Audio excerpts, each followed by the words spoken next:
everyone, and welcome back to the Performance Cafe. It's great to have you back. And as you guys know, and I'm on a mission with the book Rehumanising Leadership, Putting Purpose Back into Business by Michael Chavez and Sudhanshu Palsule. So we've been talking about this now. Today will be the third insert about it. First, we spoke about purpose, meaning, and empathy in the workplace and where that came from. And then last week, I spoke about the Industrial Revolution and how it actually helped to dehumanize the workforce. And today, I want to start taking a look at how do we rehumanize it. And I think a lot of people might feel a bit concerned that, oh heavens, now I've got to be all soft and touchy-feely in the business. And it's really interesting that there's a book called It's the Manager that Gallup published in 2019. Now, as you know, I'm a Gallup coach as well, so very fond of their work and all the research that they've put into this over the past 40 years.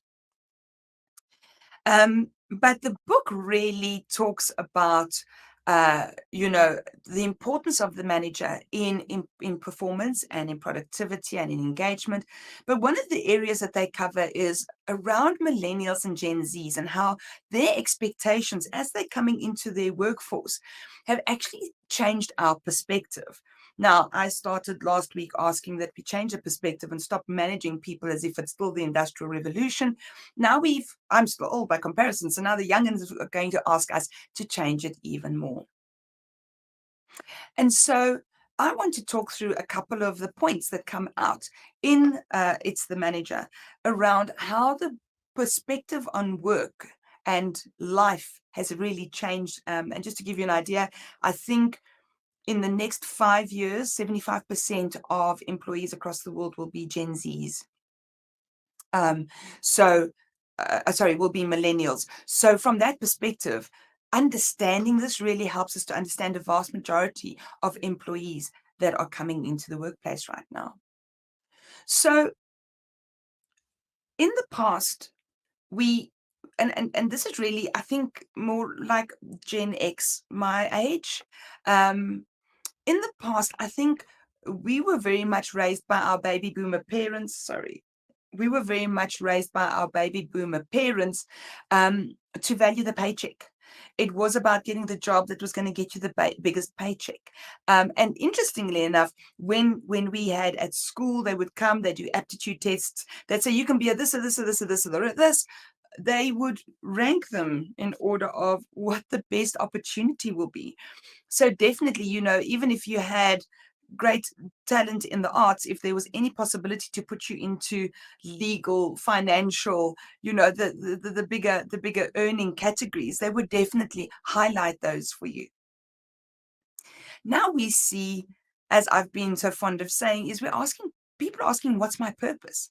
And I think I've seen that over my work life experience. I've seen how Gen Xers have started moving towards what's my purpose, but really sort of what's my purpose within this team, where we see the millennials and the Gen Zs are starting to say, okay, what's my purpose? What's my purpose within the team?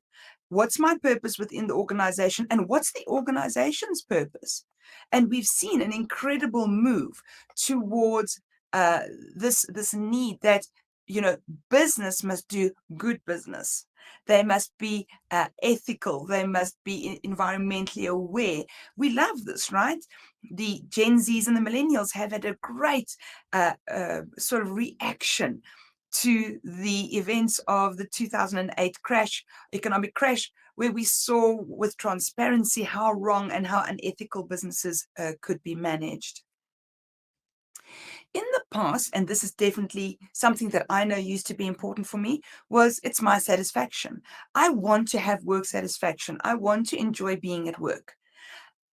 However, we see in the future that satisfaction, it's going to move over to not just my satisfaction, but my development as a process to be satisfied.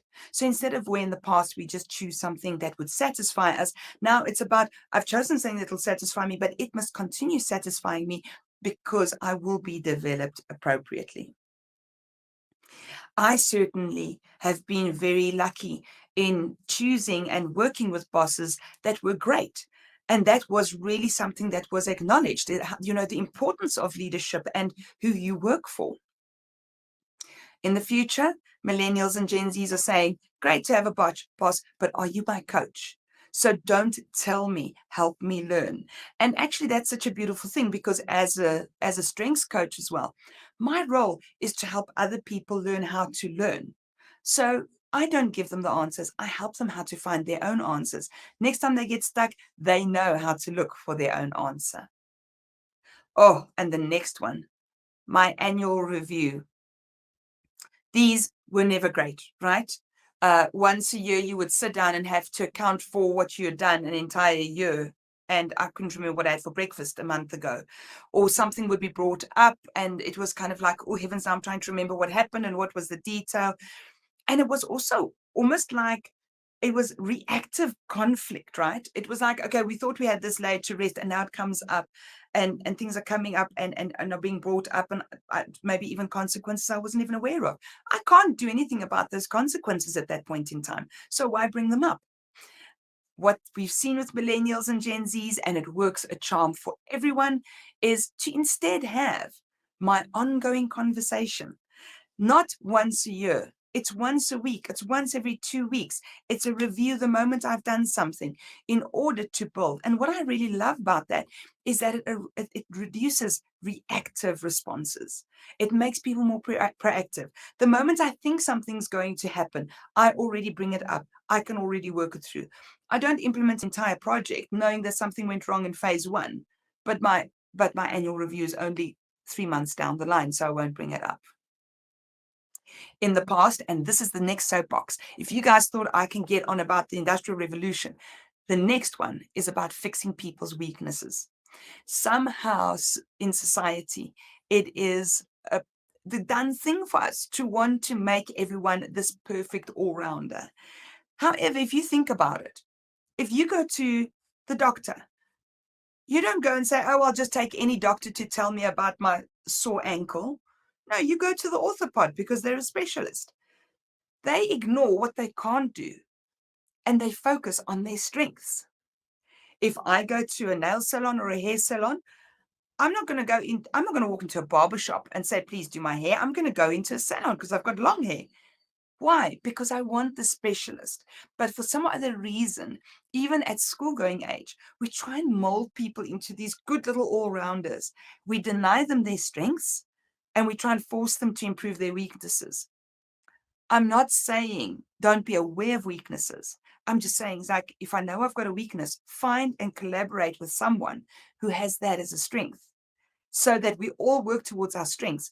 It's much more enjoyable. It creates enthusiasm.